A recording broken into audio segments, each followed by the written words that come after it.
Hey teacher friends, thanks for joining me while my teacher tab is loading.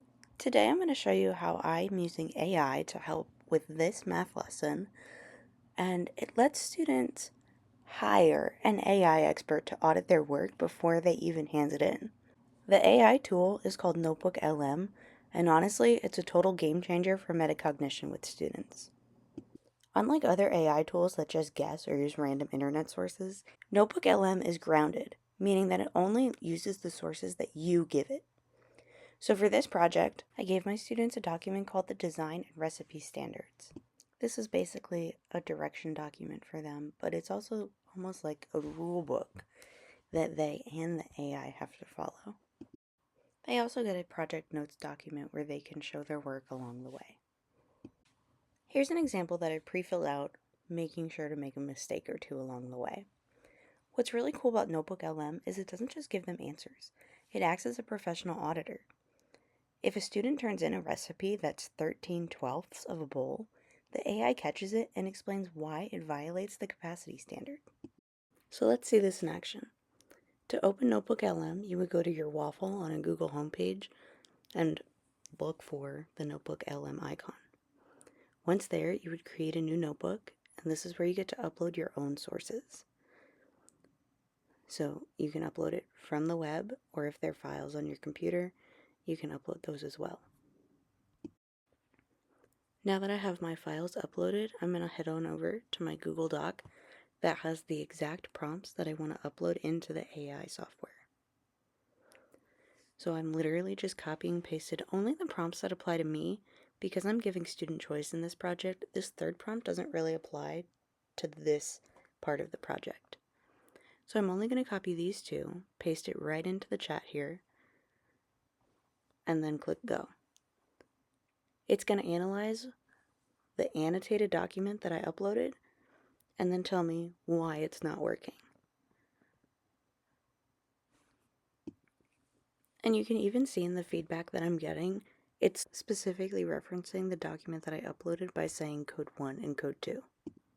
After looking through the chat log, you can come over here to Audio Overview, which lets you create a short expert-led podcast. I'm selecting brief, so it's only a minute or two, but you can have it longer if you wouldn't want to do that. I'm pasting the same prompts into the description here and then clicking generate. This did take several minutes, so I sped it up here, and then you get this. This is the brief on auditing the Heights Development Fraction Math. Today, we're diving into a NotebookLM audit of a student's construction crunch recipe to see if it passes the Big Boss's official mathematical safety codes. Think of it like balancing your checkbook for baking.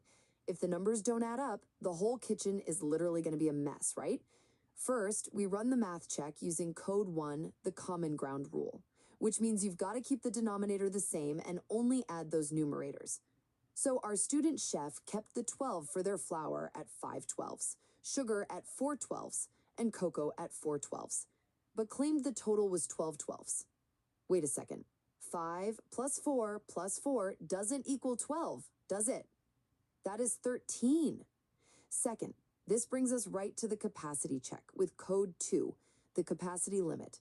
This code clearly states your total recipe cannot exceed one full mixing bowl, which is exactly 12/12ths. Since the true sum is 13/12ths, it is greater than the denominator. So what happens when you try to cram 13 parts of ingredients into a 12-part mixing bowl? You've completely overfilled your project. Finally, because this recipe blasts past that capacity limit, it absolutely fails the NotebookLM audit. You know, you can't just write 12/12ths on a piece of paper to magically make it fit. You literally have to adjust the recipe. Ultimately, passing your project audit requires you to double-check your addition and strictly respect your capacity limits.